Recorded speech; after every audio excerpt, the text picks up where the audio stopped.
Hey guys, hope you all doing well. Welcome back to another amazing video. In last video I showed you all how I explained you all how was the major service done and what all parts we have changed and what was the costing and all. So today we are going to do a periodic service. Okay, so it's been a year. After a year I'm going to do the periodic service. So major service is done. Now we are going to do the periodic service. So in periodic service we are going to change multiple lubricants, engine oil, and multiple filters, air filters, AC filters and all. So in this periodic service you're going to get all the information and all the costing as well. So watch the video till end, guys.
Okay guys, as you all saw, this is the exact periodic service which I have done.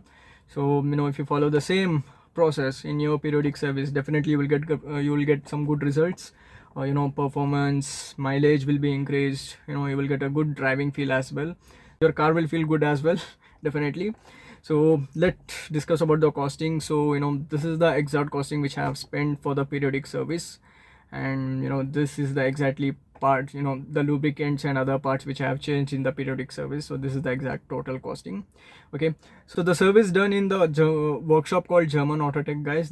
He is a this is a specialist for German car. A lot of people ask me for a German specialist or German workshop, German work service center. So I'll definitely hardly suggest you all to visit once this particular service center for your if you have a German car. So yep, I'll add the location in the description. If you're from Bangalore, you can definitely visit the workshop once. Okay, so that's it in today's video, guys. Meet you all in my next video. Till that, take care.